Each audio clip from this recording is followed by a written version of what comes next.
No meio de uma planície vasta e sem traços, sob um céu enorme e despido, ficava o sítio. A poeira, fina como osso moído, cobria absolutamente tudo. Os parapeitos rachados das janelas, as folhas caídas do capim, o próprio ar que se respirava. O silêncio ali não trazia paz. Era um oco, um espaço vazio, onde antes morava o riso. Aquele era o mundo de Léo. Um reino em tons de bege e cinza, governado por uma tristeza silenciosa e sufocante. Aos 8 anos, Léo já tinha aprendido a ser um fantasma. Ele se movia pelos cômodos do casarão antigo, usando meias, uma sombra miúda que deslizava pelo papel de parede florido e desbotado.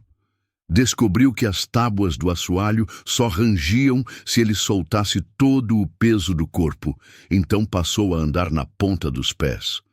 Descobriu que um suspiro mais fundo podia ser ouvido do quarto ao lado, então respirava em goles curtos. Sobreviver era uma aula de subtração. Quanto menos de si ele existia, mais seguro se sentia. Sua madrasta, Marta, era uma mulher esculpida em gelo e desaprovação. Ela não era de gritar. Sua crueldade não vinha em forma de berros, mas no fio cortante e agudo de seus suspiros. Estava no jeito como ela batia seu prato na mesa com um pouco de força a mais. Estava nas palavras que caíam de seus lábios como lascas de pedra. Um menino da sua idade devia ser útil, não só existir. O pai de Léo tinha sido um homem de calor e gargalhadas estrondosas, um homem com cheiro de serragem e de sol. Depois que ele se foi, todo aquele calor foi enterrado junto, deixando para trás apenas a presença fria da mulher com quem ele havia se casado. Para Marta, Léo não era um filho. Era a relíquia de uma vida que não era dela, uma responsabilidade final e indesejada. Sua única rota de fuga era uma caixinha com cotocos de giz de cera que ele mantinha escondida debaixo da cama. Na prisão silenciosa de seu quarto, ele desenhava mundos que explodiam em cores impossíveis. Céus de um laranja vibrante, florestas de um azul elétrico e animais falantes com olhos bons e sorridentes. Eram segredos que ninguém podia tocar. Isso mudou numa terça-feira. Uma caminhonete barulhenta subiu a longa estrada de terra, trazendo um último pedaço do mundo de seu pai. Um cachorro velho. Seu nome era Sultão, um pastor belga malinois que tinha sido parceiro de seu pai na unidade canina da polícia por 6 anos. Agora, seu focinho estava salpicado de pelos brancos, e uma leve rigidez já se instalara em suas patas traseiras potentes. Marta o aceitou com um suspiro longo e sofrido que já era sua marca. Mais uma boca inútil para alimentar. Ela resmungou sem olhar para Léo. Mas ele sabia que as palavras também eram para ele. Léo viu Sultão pela primeira vez no quintal de terra batida. O cachorro estava parado, inspecionando seu novo e desolador território. Suas orelhas, antes perpetuamente em pé e alertas, se mantinham numa posição neutra, paciente. Seus olhos escuros e inteligentes varreram o quintal, a cerca, o celeiro em ruínas e, finalmente, pousaram em Léo, que observava da janela da cozinha. Por um longo momento, seus olhares se cruzaram. Não houve rabo abanando, nem latido de alegria. Houve apenas um reconhecimento silencioso e profundo.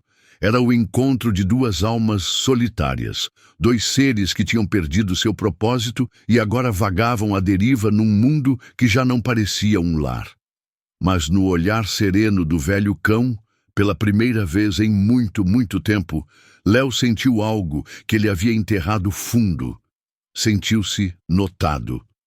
Sultão passou os primeiros dias num estado de observação silenciosa. Ele era uma criatura do dever e da disciplina, e seu novo ambiente era um quebra-cabeça que ele tentava resolver metodicamente. Ele observava as partículas de poeira dançando nos feixes de sol que furavam as janelas encardidas.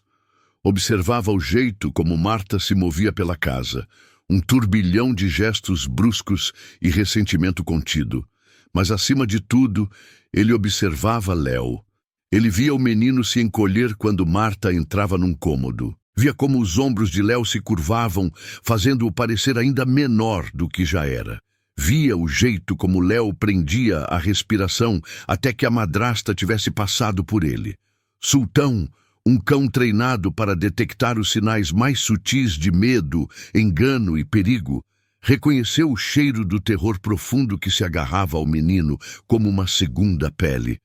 Sua proteção começou de forma sutil, quase imperceptível. Numa noite, durante o jantar, a mão de Léo tremeu quando ele foi pegar o sal, derrubando seu copo d'água. O líquido se espalhou pela toalha de plástico como uma mancha escura e acusadora. Desajeitado, Marta sibilou, a voz baixa, mas afiada como agulha. Ela se levantou de um pulo, a cadeira arrastando ruidosamente no chão. Conforme ela avançava na direção de Léo, Sultão, que estava deitado quieto no canto, se levantou. Ele não rosnou, não latiu, apenas caminhou e se postou entre o caminho de Marta e a cadeira de Léo, um impedimento calmo e físico. Marta parou, pega de surpresa. "Saia da frente, animal estúpido!" Sultão não se moveu, apenas a encarou com seus olhos escuros e cheios de saber. Após um momento tenso, Marta bufou, exasperada, e voltou para seu lugar, a raiva momentaneamente desarmada pela teimosia silenciosa do cão. Léo, observando por trás de suas mãozinhas, sentiu uma faísca de algo quente no peito. Daquele dia em diante, Sultão virou a sombra de Léo. Quando Léo ia para o quarto desenhar, o velho cão se deitava na soleira da porta, uma barreira peluda e ofegante para o resto da casa.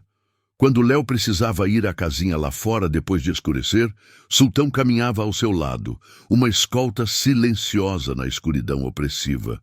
Ele nunca pedia um afago ou um petisco. Sua companhia era uma oferta silenciosa e constante, uma presença que começou a empurrar lentamente para trás o peso esmagador da solidão de Léo. Numa tarde, Léo estava perdido em sua arte, desenhando um leão alado magnífico com um giz de cera dourado. Marta entrou sem fazer barulho. Antes que Léo pudesse esconder o desenho, ela o arrancou de suas mãos. "Que palhaçada é essa?" disse ela, a voz escorrendo desdém. "Perdendo seu tempo com fantasias idiotas. Tem a cabeça tão oca quanto a da sua mãe." Com um único rasgo, rápido e seco, ela partiu o leão dourado em dois e deixou os pedaços caírem no chão. Léo não chorou. Apenas encarou os destroços de sua criação.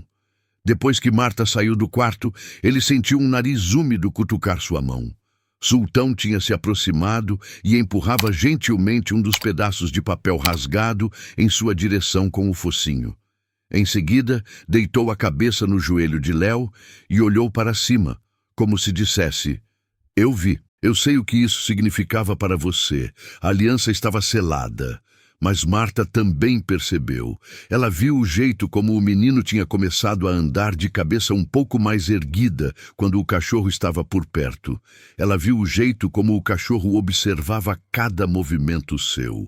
O ressentimento em seu peito, antes direcionado apenas ao menino, agora tinha um novo alvo. "Não se apegue demais", ela disse a Léo numa noite, vendo-o passar um pedaço de seu próprio jantar minguado para Sultão por debaixo da mesa. "Cachorros velhos têm um jeito de sumir, especialmente os que não sabem o seu lugar." A ameaça ficou no ar, fria e cortante, e um medo novo e aterrorizante criou raiz no coração de Léo, não por si mesmo, mas pelo único amigo que ele tinha no mundo. O ponto de ruptura veio num sábado frio e varrido pelo vento. Era o aniversário da morte do pai de Léo, um dia que Marta sempre tratava com uma raiva latente e particular, como se a morte dele fosse um inconveniente pessoal, que ela era forçada a lembrar. Léo ficou quieto o dia todo, mergulhado em si mesmo. Seu único conforto era a pequena caixa de música de madeira que seu pai lhe dera. Era uma coisinha simples, com um cavalo entalhado de um jeito meio tosco, e quando se dava corda, tocava uma versão metálica e meio desafinada de "Você é meu raio de sol". Era o único pedaço palpável do amor de seu pai que lhe restava. Marta, abastecida por um copo de vinho barato e uma amargura profunda, o encontrou com a caixinha na sala. Ainda agarrado nessa velharia? Ela zombou. Seu pai se foi. Ele não vai voltar. E isso não vai trazê-lo de volta. Léo apertou a caixa de música com mais força. Era dele. Ele sussurrou, a voz quase inaudível. É só madeira e engrenagem, disse ela, os olhos brilhando com um impulso cruel. Ela a arrancou de suas mãos. O lugar disso é no fogo, com todas as outras memórias inúteis. Ela se virou para a lareira, onde um fogo baixo ardia contra o frio do outono. Quando ela ergueu o braço para jogá-la nas chamas, um som grave e profundo ecoou pela sala. Era Sultão. Ele tinha saído de seu lugar perto da porta e agora estava parado exatamente em frente à lareira, bloqueando o caminho dela. Seu corpo estava tenso, a cabeça baixa e, pela primeira vez, seus lábios estavam arreganhados o suficiente para revelar as pontas brancas de seus caninos. Um rosnado, profundo e ressonante, vibrou de seu peito. Não era o latido de um cão assustado. Era o aviso deliberado e controlado de um protetor treinado que havia identificado uma ameaça e não recuaria. Saia, seu vira-lata sarnento! Marta gritou, sua compostura se quebrando. Sultão não se moveu. Seu rosnado se aprofundou. Seus olhos, fixos nos dela, continham uma intensidade gélida. Era uma declaração clara e inequívoca. Você não vai passar. Vendo aquilo, vendo a coragem inabalável do velho cão, algo mudou dentro de Léo. Uma brasa minúscula e adormecida de desafio, há muito enterrada sob anos de medo, começou a brilhar. Ele deu um passo trêmulo para a frente. Por favor, ele disse, a voz vacilante, mas clara, mais alta do que ele falava há anos. Não faz isso. É do meu pai. Os dois atos inesperados de desafio, a barreira física do cachorro e a voz súbita do menino, pareceram atordoar Marta. Seu rosto se contorceu numa máscara de fúria e incredulidade. Por um momento, ela pareceu prestes a bater no cachorro, mas algo na postura de Sultão, uma promessa de retaliação rápida e certeira, a fez hesitar. Com um grito de pura frustração, ela atirou a caixa de música não no fogo, mas no chão de madeira, onde ela caiu com um estalo seco. Um pedacinho do cavalo entalhado se quebrou. Então ela saiu batendo a porta do quarto com tanta força que um porta-retrato na parede tremeu. O silêncio que se seguiu era diferente. Não era vazio. Estava preenchido pela respiração ofegante do velho cão e pelos suspiros irregulares do menino. A batalha tinha acabado. Por enquanto. Léo caminhou lentamente e pegou a caixa de música danificada. Então se ajoelhou no chão, ao lado de Sultão, suas pequenas mãos afundando no pelo grosso do cachorro. Ele enterrou o rosto no pescoço do cão e, pela primeira vez, desde que seu pai morrera, ele chorou. Chorou por seu pai, por sua solidão, por seu medo. Mas, principalmente, ele chorou com uma gratidão profunda e avassaladora. Sultão não se mexeu. Apenas ficou ali, um pilar firme na tempestade. E, de vez em quando, lambia as lágrimas salgadas do rosto do menino. A linha havia sido traçada, e um guardião tinha escolhido seu protegido. A casa ficou mais fria nos dias que se seguiram. A guerra silenciosa entre Marta e Sultão havia escalado. Ela não falava mais com o cachorro, apenas o fuzilava com um olhar de puro veneno. Começou a deixar o portão dos fundos aberto, sem querer, na esperança de que ele fugisse. Mas Sultão, sempre vigilante, nunca se afastava do lado de Léo. Finalmente, Marta deu seu cheque-mate. Numa manhã, Léo observou da janela enquanto ela estava no quintal, falando ao telefone. Ela usava uma voz doce, preocupada, que ele raramente ouvia. Sim, ele ficou tão imprevisível, ela dizia. Ele rosnou para mim. Eu temo pela segurança do menino. Eu acho que ele precisa ser recolhido. Uma hora depois, Uma van branca do centro de zoonoses da prefeitura entrou na propriedade. Uma jovem de uniforme, com um rosto gentil e um crachá que dizia Sara, desceu. Estou aqui por causa de um cão potencialmente agressivo, ela disse, olhando para Marta, que havia composto seu rosto numa máscara de sinceridade aflita. Ah, obrigada por vir tão rápido, disse Marta, torcendo as mãos. É o sultão, era do meu falecido marido e acho que ele simplesmente enlouqueceu. Estou tão preocupada com o Léo. Sara assentiu, seu olhar profissional, mas perceptivo. Deixe-me ver o cachorro, por favor. Sultão estava no quintal com Léo. Quando Sara se aproximou com um cambão, uma ferramenta de seu ofício, Sultão não mostrou nenhuma agressividade.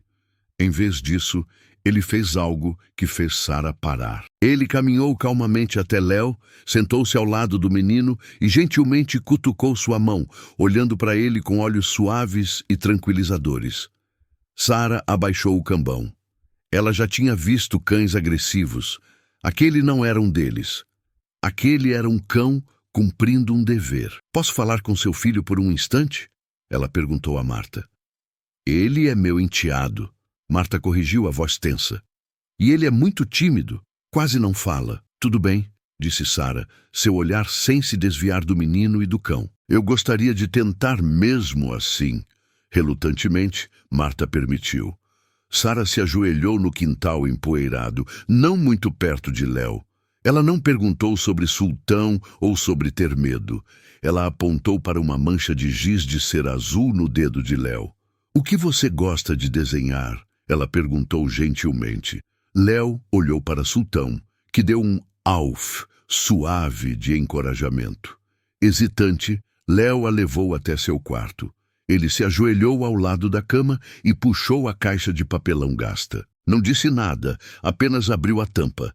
Sara viu dezenas de desenhos. A maioria era de mundos de fantasia coloridos, mas no fundo da pilha havia um que a deixou sem fôlego. Estava desenhado no verso de um pedaço rasgado de uma conta de luz. Retratava um pequeno boneco de palito encolhido num canto escuro de um quarto. Pairando sobre ele havia uma grande e raivosa figura sombria. Mas parado bem na frente do menino, encarando a sombra, estava um grande cachorro dourado. O cachorro era a única coisa no desenho que tinha cor. Um escudo vibrante de ouro contra um mundo de cinza e preto. Sara olhou para o desenho, depois para Léo e então para Sultão, que permanecia fielmente ao lado do menino.